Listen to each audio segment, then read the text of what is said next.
기억하기 힘든 지난날을 회상하고 최면 상태에 빠져들며 그 날의 공범을 찾기 위해 노력하는 이들이 있습니다. 공범의 목소리가 공개되면서 그들은 진실을 찾아 나서기 시작했죠. 공범이 누구일지에 대해 몇 번이고 돌려보고 보다 보니 이상한 점들이 보이기 시작했고 이제 그 이야기를 해보려고 합니다. 공범이 누구인지 어떤 인물인지 정확히 알고 있는 사람은 직업소개소의 사장 염상철입니다. 공범이 도민석의 옷을 떨어뜨리며 차키를 가져가고 그리고 장영희에게 협박 전화를 했던 장소인 위스키바, 이것도 염상철 소유 같죠? 염상철이 했던 말들을 토대로 공범을 찾아보기로 했습니다. 염상철은 도민석과 붙어 다니더니 코빼기도 보이지 않는다고 했죠. 이 말을 추측해보면 도민석이 죽은 이후로 연락도 거래도 없다는 뜻이겠죠. 도현수가 공범이라는 말만 했음에도 누구인지 알아차리고 야 이거 무슨 미친놈들 사이에 껴서 이거 피곤하네. 이런 말을 할 수 있다는 것과 사진을 뽑을 정도면 염상철은 공범이 누구인지 정확히 알고 있다는 것이죠. 도현수와 염상철이 거래를 시작하기 전 자신도 고객이 될 수 있다고 안정적인 고객이라 말하고 염상철은 자신에게 살 게 있냐 이런 대화가 있었습니다.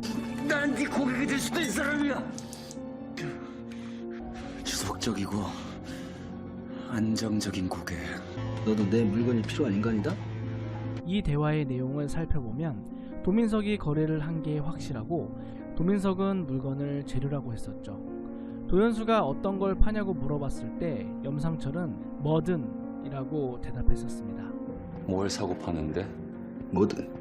우리는 머릿속에 장기매매의 생각이 가득했을 텐데요. 그게 아닐 수도 있다는 생각이 들었습니다. 뭐든 구해서 판다는 것은 도민석이 말한 위험한 재료를 구해줄 수도 있다는 것 아닐까요? 손톱이라든지 상어 이빨, 정말 위험한 재료들은 있을 수 있으니까요. 이 드라마에 참 많이 등장하는 게 손톱인데 어떤 의미가 있지 않을까요? 거래의 시작 전 규칙을 정해주는 염상철입니다. 규칙 하나, 거래 시 그 어떤 통신기기도 휴대하지 않는다.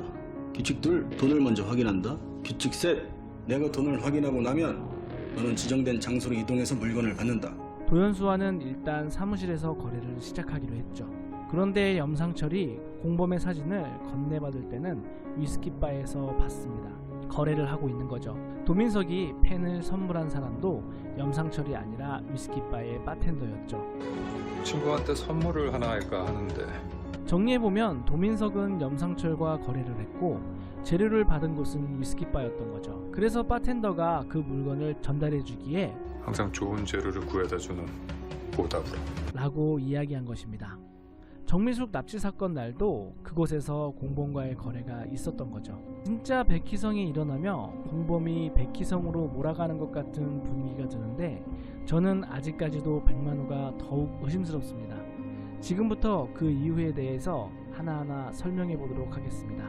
백희성이 깨어나서 백만우에게 그날 왜 전화 안 받았는지, 더 중요한 일이 뭐가 있는지 라고 이야기했었습니다. 그날 왜 전화 안 받았어? 바빴어? 나보다 중요한 일이었어. 세상에 그런 일은 없어. 백희성과 도현수가 사고 나던 날 백만우는 거래를 하고 있던 게 아닐까요? 염상철의 거래 조건 1번인 어떠한 통신기계도 소지하지 않는다에 해당되는 것 같습니다. 의사들은 어떤 응급상황이 발생할지 몰라서 항상 소지하고 있습니다. 지금은 병원장인이 아닐 수 있지만 사건이 발생했을 당시에는 과장이었습니다. 유일하게 공범의 얼굴을 봤을 것 같은 도혜수는 최면 상담을 받으며 도민석의 장례식으로 다시 들어가 보게 됩니다. 그날 조문객이었던 사람은 오래 알고 지낸 것처럼 슬프게 울었고 물고기 핸드폰 줄을 도혜수에게 주었고 전화번호를 주었죠. 공범이라 믿고 있는 조문객이었던 그 사람의 과도하게 짧은 손톱과 팔에 차고 있던 백만우의 병원에서 만든 팔찌, 그리고 그의 눈을 보게 되었죠. 11화 예고와 맞아떨어지는 장면들을 보면 백희성이 공범으로 비춰집니다. 도민석의 장례식은 2002년 8월 21일이었습니다. 도혜수와 도현수는 고등학생이었고 백희성은 군대에 있었거나 입소 전이겠죠. 그런 또래의 사람이 도혜수를 위로하고 이런 말을 하기는 쉽지가 않겠죠. 제가 도연수지. 난 쟤 참 가여워. 앞날이 얼마나 험난할까. 그리고 백만호 집에 찾아가는 도혜수의 장면도 이상하게 느껴졌습니다. 죄송해요. 늦은 시간에. 도혜수라고 합니다. 보통은 늦은 시간에 실례를 무릅쓰고 찾아갔을 때 자신의 이름을 말하지는 않죠.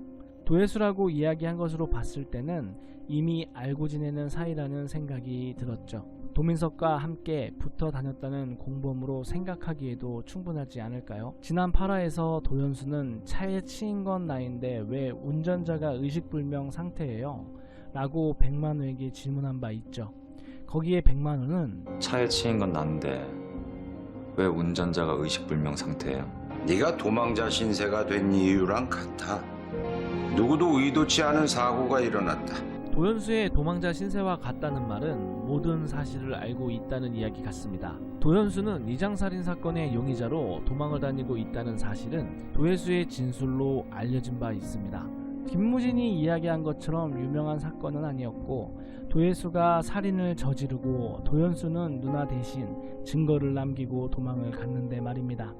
그러니까 백만호가 이장살인 사건의 용의자인 도연수를 알아보고 그 상황과 비슷하다는 것은 도민석 사건과 관계가 있다라고 생각해 봅니다. 뇌피셜은 개인의 생각이니 그저 재미있게 봐주세요. 제가 준비한 영상은 여기까지입니다. 영상이 즐거우셨다면 구독과 좋아요 부탁드립니다. 지금까지 런투유였습니다. 감사합니다.